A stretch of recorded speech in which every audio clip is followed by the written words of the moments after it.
Hey folks, Dave Scott here, personal trainer at the Fitness Zone out in Little River. And today we're going to go over the final stage of the Turkish get-up. Now just to recap, the first two videos we went over the TGU to the seated position, and then we did the TGU to the bridge position. And those two exercises all on their own have value in that they teach this hip and this shoulder to work together, and this shoulder and this hip to work together. And just doing that all by itself, if you're not doing anything else of that nature in the gym, that can be beneficial because that's how we move, right? This shoulder and this hip work when we're walking, jogging, running, skipping, whatever. Human gait is built around that relationship. One of the things that makes the TGU so effective is that it allows you to load that relationship. It allows you to load this shoulder working with this hip and vice versa. And if you were going to describe the get-up, I think yoga with weights isn't a bad way to look at it, because there's shoulder mobility, there's hip mobility, there's core strength. You can build real raw strength with it. You can improve your mobility with it. And if you do enough of them in a row, your heart rate's gonna go through the roof.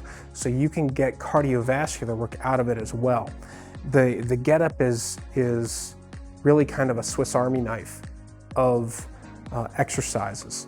And to this point, we've shown you the first two stages. Today, we're gonna complete it. And so this is what this looks like here. Come down to the floor. Again, remember, we're gonna roll over to the bell. Outside blade of the hand goes up right against that edge of the handle. Grab it here. We're gonna use our body to roll to our back to here. Arm goes up. Remember, this palm faces in towards midline. This hand is out here to the side around 45 degrees.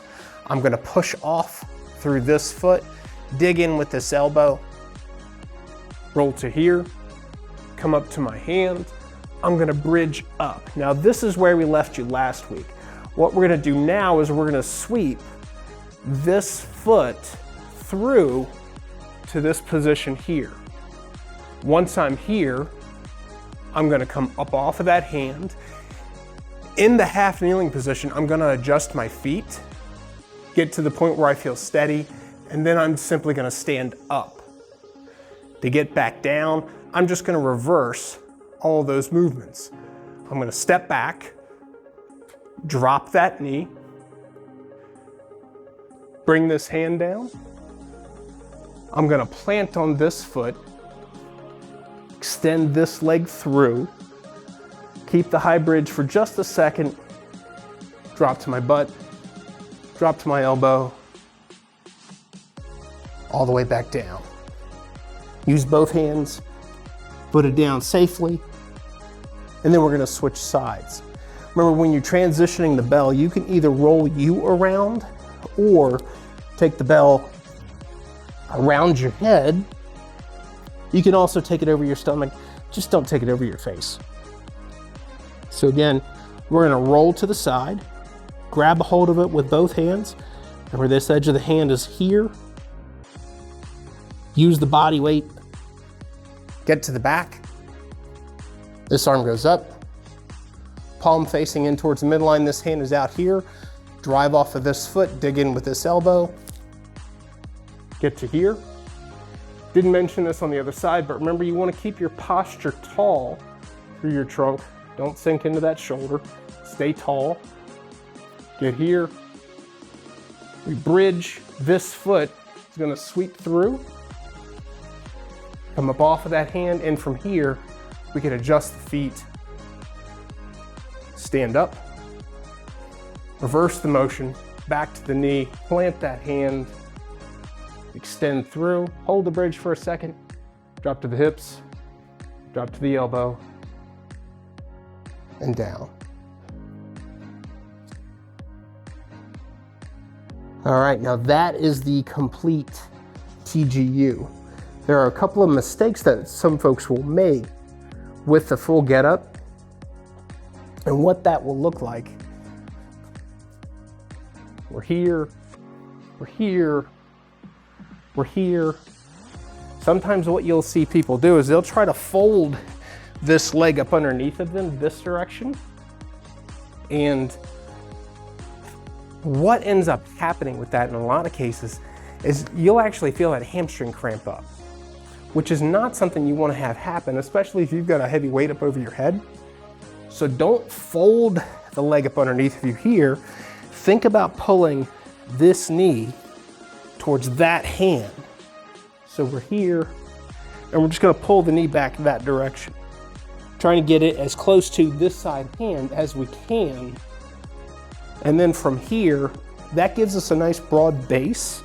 You see the distance between this foot and this knee. When I've got that weight in my hands, I can sit up.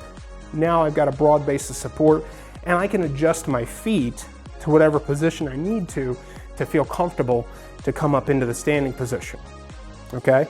The other mistake that you'll see sometimes coming down, come down here, we plant, folks will overextend with this leg. You see what happens here? Now I'm up on the ball of this foot, which in some contexts isn't terrible, but when the weight is here, we're already in kind of a precarious position.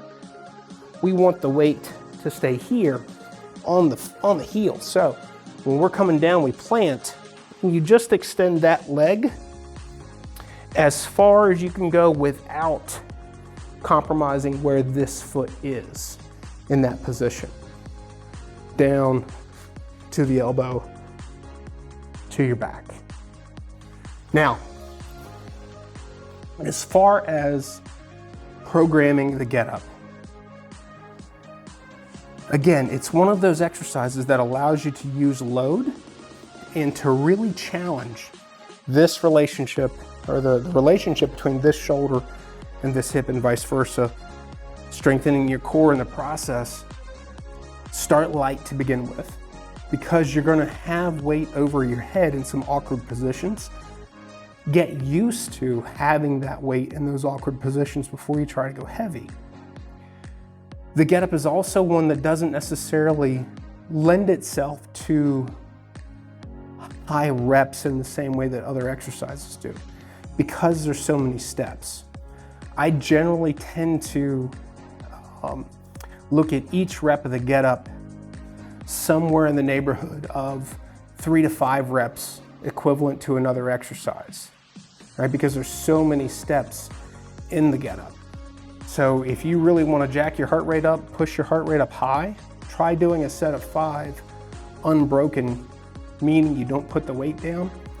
Try doing a set of 5 TGUs in a row with a significant weight. Your heart rate will skyrocket just because you're moving so much. But build up to that, right? Don't try to do that right out of the gate. Get proficient with it, get to the point where you feel good with it, then start to challenge yourself, either with the load or the number of reps. Great way to utilize the TGU, just from a programming standpoint, maybe in the early going, is to use it as part of your warm-up. It's works great for movement prep. It can also be a standalone full body routine on those days where you don't have a whole lot of time for anything else. Maybe work demands have kind of crunched your schedule. Maybe family demands or responsibilities have crunched your schedule, and maybe you only have 20 minutes to get something in. Just working on the TGU with a little bit of load for that 20 minutes can get you a lot in terms of full body coordination, mobility. You can build some strength with that. So again, the get up has a lot of uses and is literally the Swiss Army knife of exercises. So I hope you found this video series helpful, and we'll see you soon.